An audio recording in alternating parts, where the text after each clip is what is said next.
जैसे सूर्य उत्तर चला वैसे ही तुम भीतर की ऊंचाई की ओर चलो।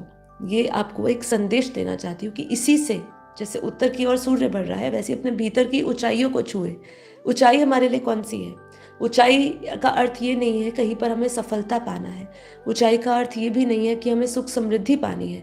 ऊंचाई का यहाँ पे अर्थ है कि हमें आत्मिक लेवल पे उतना श्रेष्ठ बनना है, हमें जड़ता को छोड़ के बोध की ओर बढ़ना है।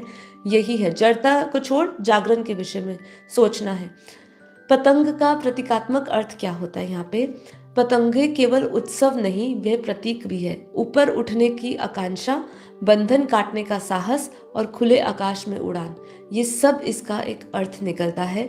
ये तो मैंने आपको एक भूमिका बनाई। वास्तव में यदि हमें समझना है गहराई से इसको, थोड़ा सा और डीपेस्ट लेवल पे, उत्तरायण भीतर की दिशा बदलना अर्थात इनर नेविगेशन को रीसेट करना। ये लाइन बहुत इंपॉर्टेंट है।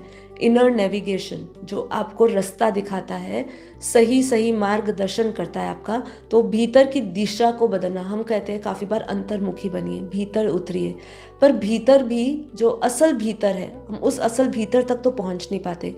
सिर्फ ऊपरी मन की लेयर को हम भीतर ही समझ लेते हैं। ध्यान से समझिए, जब हम मन के ऊपर की ही परत को भीतर ही समझ लेते हैं तो मन पे चढ़े हुए तो बहुत सारी चीज़ें हैं, आकांक्षाएं हैं, महत्वाकांक्षाएं हैं, इच्छाएं हैं, कामनाएं हैं। तो हम जब उसमें भीतर उतरते भी हैं तो भी हमें कोई लाभ नहीं होता है, क्योंकि हम मन के लेवल पे ही सोचते हैं। जब हम भीतर दिशा बदलने की बात कर रहे हैं भीतर से, तो भीतर उतरना यहाँ पे मतलब है आत्मिक लेवल पे प्रवेश करना, अपने आप को मन बुद्धि से थोड़ा सा मन से ऊपर देखना। ठीक है, मन से अमन देखना, क्योंकि जब तक हम मन के साथ जब भी हम भीतर उतर रहे हैं तो मन तो हमारे हमेशा भटकाव देता रहेगा। इसलिए भीतर की दिशा बदलने का एक ये बहुत सुंदर दिन है, ये बहुत सुंदर क्षण बन सकता है यदि आप मेरी ये सब बातों को अपने भीतर उतारिए। आमतौर पे हम दिशाएं बाहर देखते हैं, पूर्व पश्चिम।